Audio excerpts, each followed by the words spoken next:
কিভাবে কিভাবে যেন তিনি চলে গেলেন। চলে যাওয়াটা আমাদের ভাবনারও ঊর্ধ্বে ছিল। একটা সূর্য সমান আগুন জ্বালানো অতটা সহজ ছিল না। তার বলা প্রতিটি বর্ণ, শব্দ, বাক্য এক একটা নক্ষত্রের তপ্ততার প্রতিনিধিত্ব করত। আমরা ভিতর থেকে জ্বলতাম, আমরা ভিতর থেকে জাগতাম, আমরা ভিতর থেকে চিনতাম এই দেশকে, এই মাটিকে, এই মাটির মানুষকে। এই মাটির গভীরে আমাদের কত কত যে ঋণ, কত কত যে আবেগ, ভালোবাসা, কত কৃতজ্ঞতা, তার প্রতিটি শব্দের স্ফুলিঙ্গে এসবই তো ছিল। আগ্নেয়গিরি থেকে ফুটন্ত লাভায় যেন তার কণ্ঠস্বর ভরা ছিল, শব্দ শব্দে অগ্নিবাণ। ও হ্যাঁ, তিনি কিন্তু হাসতেন, মুখ ভরে একটা আকাশ সমান হাসি। সে হাসিতে হাজার স্বপ্ন ছিল, ছিল প্রাণের আহ্বান, এগিয়ে চলার শক্তি।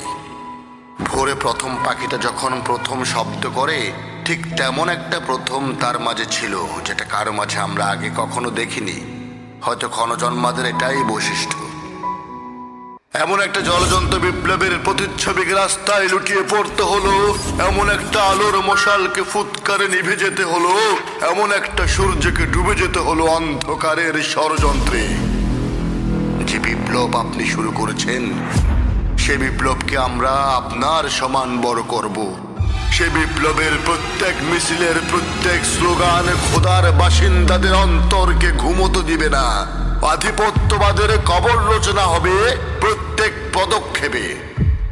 আমরা এক একজন আপনি, আমরা এক একজন আপনার আদর্শ, আমরা এক একজন আপনার কণ্ঠস্বর, আমরা এক একজন আপনার অসমাপ্ত কাজের কর্মী, আমরা এক একজন শরীফ ওসমান আলী।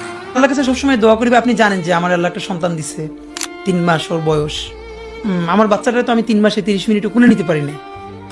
তো আমার ওয়াইফ খুব মাঝে মধ্যে আর কি মজা করে বাচ্চারে বলে যে ইনকিলাব মঞ্চের মুখপাত্র তোমার সাথে দেখা করতে আসছে।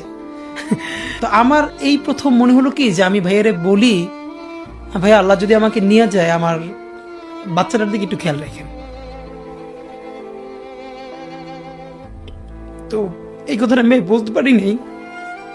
আব্বার একটা মানে আপনি যদি বলেন যে আমার সারা জীবনের যেটুকুন সততা, সাহস, লড়াই, এটার দুনিয়ার সমস্ত শক্তি আমার আব্বা।